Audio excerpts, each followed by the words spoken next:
வணக்க மக்களே, இன்றைய ஆரோக்கிய பதிவில் எலும்பை வலுப்படுத்துறதுக்கு என்னென்ன மாதிரியான ஆரோக்கியமான உணவுகளை நம்ம எடுத்துக்கணும் அப்படின்றத பற்றி தான் பார்க்க போகிறோம். ஸோ எலும்புகளை நம்ம ஸ்ட்ராங்காக வச்சுக்கும் போது எலும்பு சம்பந்தமான ஆஸ்டியோபோரோசிஸ் போன்ற பல விதமான நோய்கள் வராமல் நம்ம தடுக்கலாம், அந்த நோய்களையும் குணப்படுத்திக்கலாம்.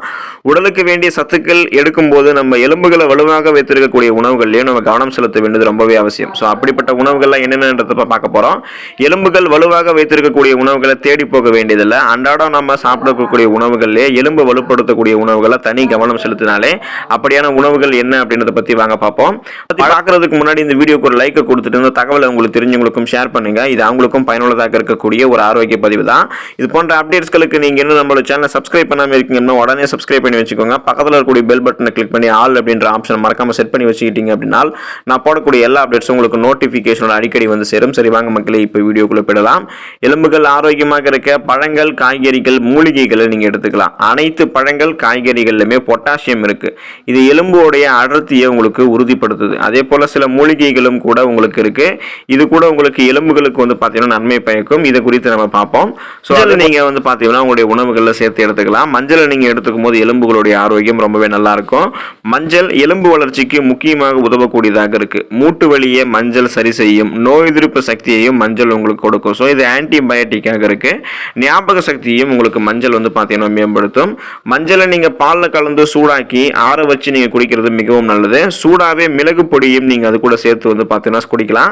கூடவே தேன் சேர்த்து கூட நீங்க குடிக்கலாம். இது உங்களுக்கு உங்களுடைய எலும்புகளை வந்து ஆரோக்கியமாக வைக்கிறதுக்கு ரொம்பவே நல்லதாக இருக்கும். சோயா பீன்ஸை நீங்க எலும்புகளுடைய ஆரோக்கியத்திற்கு எடுத்துக்கலாம்.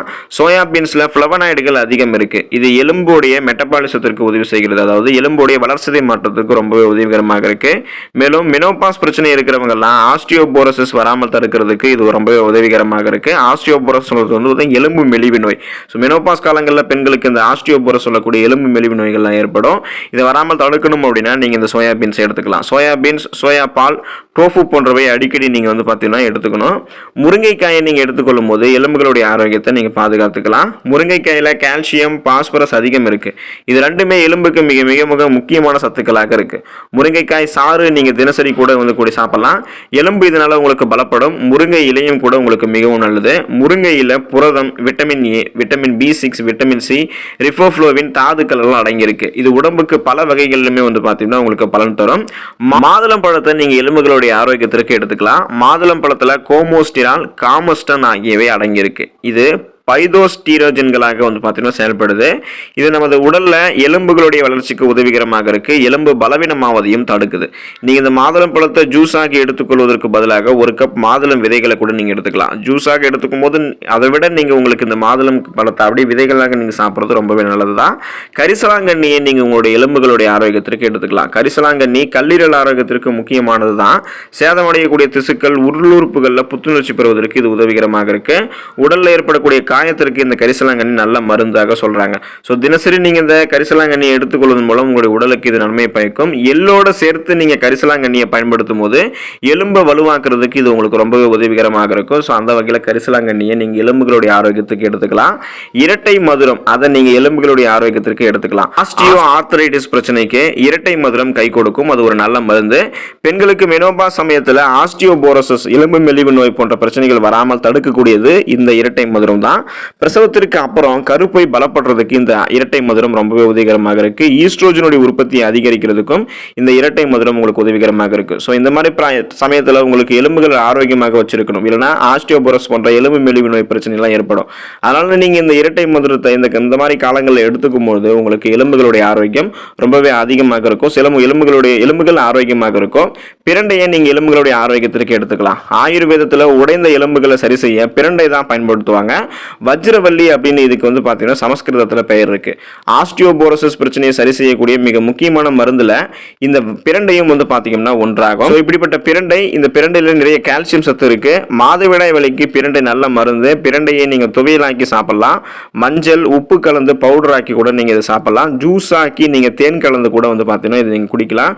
இதனால உங்களுடைய எலும்புகளுடைய ஆரோக்கியம் நன்றாக இருக்கும்.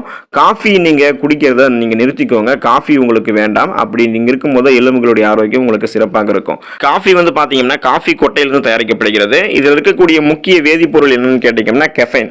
இது என்ன பண்ணும் அப்படின்னா டீயிலும் பிற பானங்களிலும் கூட நம்ம பயன்படுத்துகிறோம் தான். ஸோ தொடர்ந்து இது நீங்கள் இந்த கெஃபைனை அதிக அளவு எடுத்துக்கும் போது அந்த காஃபியை குடிச்சிட்டே இருக்கீங்க அப்படின்னா உங்களுடைய எலும்புகளுக்கு இந்த கெஃபைன் வந்து பார்த்தீங்கன்னா பாதிப்பு ஏற்படுத்தும். ஸோ இதன் மூலமாக உங்களுக்கு ஆஸ்டியோபோரோஸ் பிரச்சனையும் அது ஏற்படுத்தும், எலும்பு மெலிவு நோய் போன்ற பிரச்சனையும் ஏற்படுத்தும். தினசரி நீங்கள் 2 கப் காஃபி உங்களுக்கு ஆரோக்கியம் அளிக்கக்கூடியதாக இருக்கும். ஸோ அதுக்கப்புறம் நீங்கள் வந்து காஃபியை குடிச்சிங்க அப்படின்னா கெஃபைன் உங்களுக்கு அதிகமான உங்களுடைய உடலில் சேருவதால் பல விதமான ஊட்டச்சத்துக்களை உறிஞ்சுவதற்கு ரொம்பவே கஷ்டப்பட்டு கால்சியம் போன்ற சத்துக்கள்லாம் உங்களுடைய எலும்புகளுக்கு கிடைக்காததால எலும்பு மெலிவு நோய், ஆஸ்டியோபோரோஸ் போன்ற நோய்கள்லாம் வரும். ஸோ நீங்கள் டீ காஃபி குடிக்கிறத ரொம்பவே கம்மி பண்ணிக்கிட்டீங்க அப்படின்னா போதுமான அளவில் உங்களுடைய உடலுக்கு தேவையான அளவில் மட்டுமே எடுத்துக்கிட்டு நீங்கள் அதை குறைச்சிக்கிட்டீங்க அப்படின்னா எலும்புகள் ஆரோக்கியமாக இருக்கும். ஸோ நீங்கள் இந்த உணவுகள்லாம் தொடர்ந்து நீங்கள் சாப்பிட்டு வரும்போது கண்டிப்பாக வந்து பார்த்தீங்கன்னா எலும்புகளுடைய ஆரோக்கியம் உங்களுக்கு நலமாக இருக்கும். எலும்பு சார்ந்த ஆஸ்டியோபோரோஸ், எலும்பு மெலிவு நோய் போன்ற பல பிரச்சனைகள் வராமல் நீங்கள் தடுத்துக்கலாம். அந்த பிரச்சனையும் நீங்கள் குணப்படுத்திக்கலாம்.